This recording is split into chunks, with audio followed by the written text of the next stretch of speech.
Hello, hello, hello, DMG's Gym, Chapter 8, 2024 Dungeon Master's Guide, Chapter 8, Bastions. Moving right along in our Special Facilities section.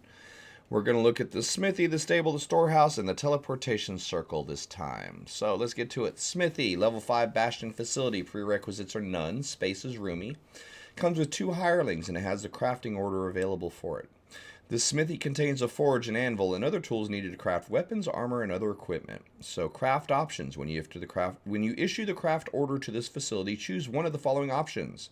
Craft smith's tools. The facility's hirelings craft anything that can be made with smith's tools using the rules from the player's handbook. Crafting magical items, armaments. If you're level 9 or above, you can commission the facility's hireling to craft a common or an uncommon magic item chosen by you from the armaments table in Chapter 7 of this Dungeon Master's Guide. The facility has the tools required to craft the item, and the hirelings have proficiencies with those tools as well as proficiency in the Arcana skill. See Crafting Magic Items section in Chapter 7 for the time and money that must be spent to craft the item. If the item allows its user to cast any spells from it, you must craft the item yourself. The facility's hirelings can assist, and you must have all those spells prepared every day you spend crafting the item. Stable is our next one. This is a level 9 Bastion facility. Prerequisite is none. It's a roomy space with 1 hireling, and it has the trade order. A bastion can have more than 1 stable. Each stable you add to your bastion comes with 1 riding horse or camel and 2 ponies or mules. See the player's handbook or the monster manual for these creatures' stat blocks. The facility is big enough to house 3 large animals. 2 medium creatures occupy the same amount of space as 1 large creature there. The facility's hirelings look after these creatures. After a beast that can serve as a mount spends at least 14 days in this facility, all animal handling checks are made with respect to the creature will have advantage. Now the order is trade, trading the animals. When you issue the trade order to this facility, you commission the facility's hirelings to buy or sell 1 or more mounts at normal cost, keeping the ones you buy in your stable. The work takes 7 days, and the DM decides what type of animals are available for purchases. Horses, ponies, and mules being the most common. The mounts and other animals tables in the player's handbook give standard prices for various mounts. You, the player, bear the total cost of any purchases. When you sell a mount from your stable, the buyer pays you 20% more than the standard price.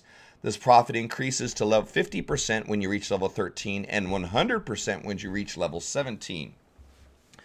You can enlarge your stable to a vast facility by spending 2,000 gold pieces. If you do so, the stable is large enough to house 6 large animals. Okay. The next one we're going to look at is the Storehouse, and then the Teleportation Circle comes after that. The Storehouse.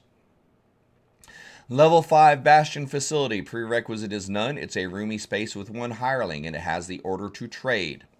A storehouse is a cool, dark space meant to contain trade good objects from the trade goods table in Chapter 7 and from Chapter 6 of the player's handbook.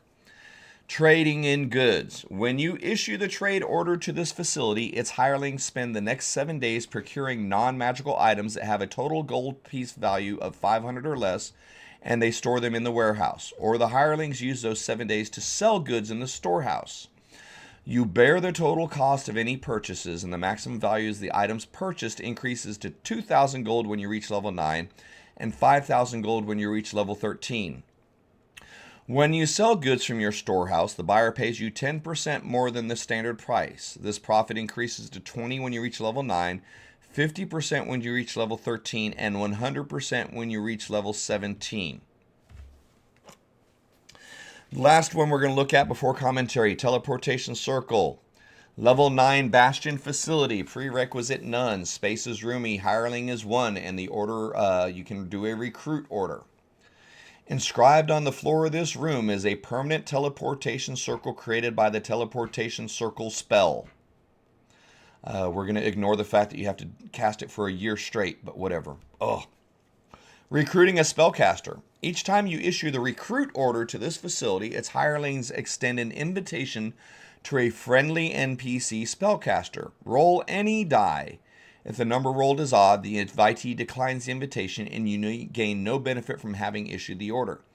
If the number rolled is even, the invitee accepts the invitation and arrives in your bastion via your teleportation circle. While you're in your Bastion, you can ask the spellcaster to cast one wizard spell a level 4 or lower. If you're level 17, the maximum spell level is increased to 8.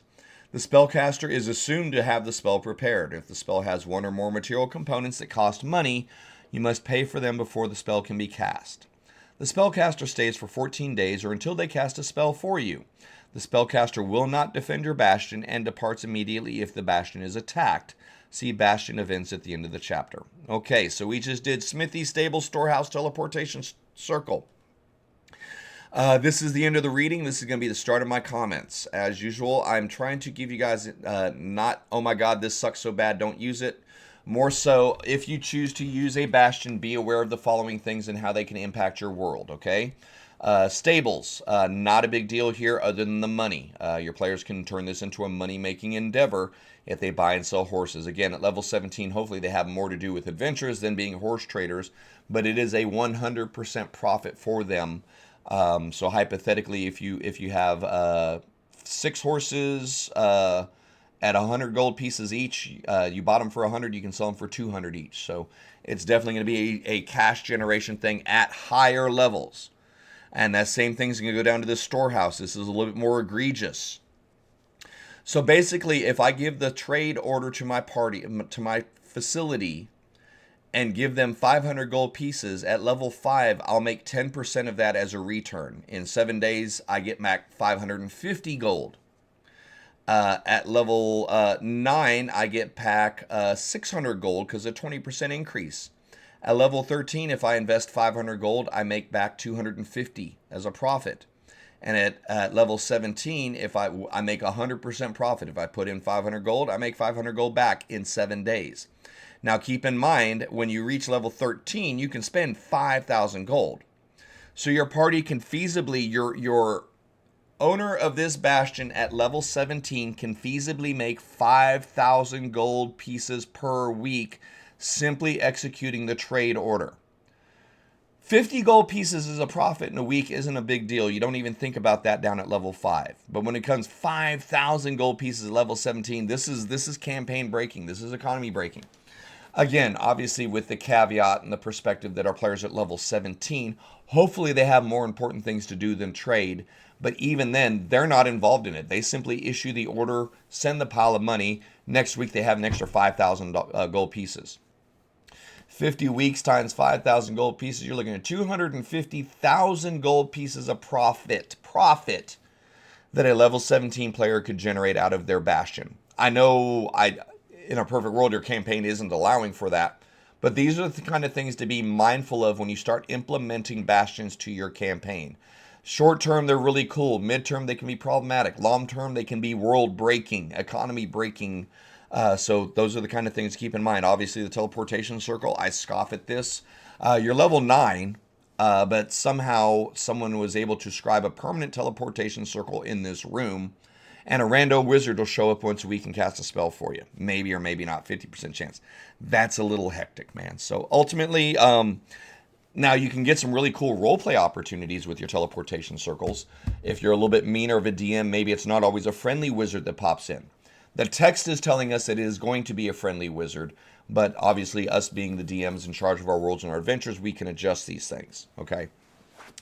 My little reminder, strongly recommend do not let your players that are interested in Bastions take a look at this book if you implement them, because you will very much likely have to make some homebrew changes, some changes to some of the results, some of the rewards, and some of the orders here. The last thing you want is your players, well, you gave me a Bastion and it says I can make 5,000 gold pieces a week. Why aren't you letting me do it? Grrr. But yeah. So that's it for these 4. We're almost done. We're so close to being done. I think I'll knock out the last 5 on my next video. But I appreciate y'all being here. Likes, follows, subscribes are greatly appreciated. Join us on Twitch for live feed. Feel free to jump in leave me some comments if you want to chat some more. Thank you for your time. Take care.